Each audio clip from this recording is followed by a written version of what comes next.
முழங்கால் வலி என்றது இப்போ வயதானவருக்கு மட்டும் கிடையாது, யங்ஸ்டர்ஸுக்கு கூட வருது.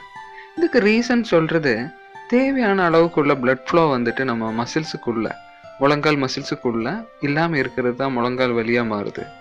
இன்னொரு இதுன்னு சொல்றது முழங்கால் மசிலுக்கு வர சடனான ஸ்ட்ரெஸ், அதை விட்டால் வயதாகும் போது வர பான்ஸுக்கு வர சடன் சேஞ்சஸ், இதுதான் முழங்கால் வலியாக மாறுது. இதுக்கு நமக்கு வீட்லேயே என்ன செய்யலாம் அப்படின்னு பார்க்கலாம். இதுக்காக நமக்கு தேவையானது ஒரு 2 ஸ்பூன் மஞ்சள் தூள், 1 ஸ்பூன் சர்க்கரை தூள் செஞ்சது, நம்ம நார்மலாக டீலெல்லாம் யூஸ் செய்யல அந்த சர்க்கரை தூள் ஆக்குனது 1 டீஸ்பூன், ஒரு எலுமிச்சை பழத்தோட சத்து, கொஞ்சம் தண்ணி, இதெல்லாமே சேர்த்து நல்லா மிக்ஸ் செஞ்சுட்டு ஒரு பேஸ்ட் பருவம் பண்ணிட்டு நம்ம முழங்காலில் அப்ளை செய்யணும்.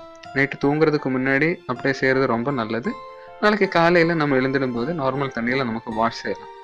இந்த மாதிரி ஒரு 1 வீக் செய்யறது உங்களுக்கு கண்டிப்பாக அதோட ரிசல்ட் கிடைக்கும். 1-2 நாள் செய்யும்போது உங்களுக்கு கண்டிப்பாக உங்களோட பெயின் சேஞ்ச் ஆகும், ரெடியூஸ் பண்ணுறது உங்களுக்கு கண்டிப்பாக ஃபீல் ஆகும்.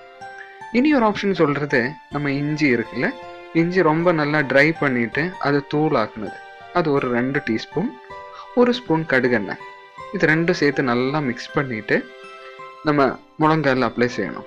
அப்ளை செய்து ஒரு 5 to 6 ஹவர்ஸ் அப்படியே இருக்கட்டும். அதுக்கப்புறம் நார்மல் தண்ணியில் வாஷ் செய்யலாம்.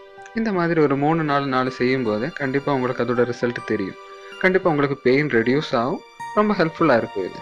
இனி ஒரு ஆப்ஷன் சொல்கிறது, நம்ம வெந்தயம் இருக்குல்ல, இந்த வெந்தயம் கொஞ்சம் தண்ணி கூட சேர்த்து மிக்சியில் நல்லா அடிக்கணும், ஒரு பேஸ்ட் பருவம் பண்ணிவிட்டு முழங்காலில் அப்ளை செய்யணும். ஒரு 3 to 4 ஹவர்ஸ் அப்படியே இருக்கட்டும். அதை விட்டு நார்மல் தண்ணியில் நமக்கு வாஷ் செய்யலாம். டே டைமில் செய்கிறது தான் ரொம்ப நல்லது. கண்டிப்பாக உங்களுக்கு இந்த டிப்ஸ் ஹெல்ப் ஆகும். இந்த மாதிரி இன்ஃபர்மேட்டிவான வீடியோஸ் இனியும் பார்க்குறதுக்கு சப்ஸ்கிரைப் செய்யலாம். தேங்க்யூ.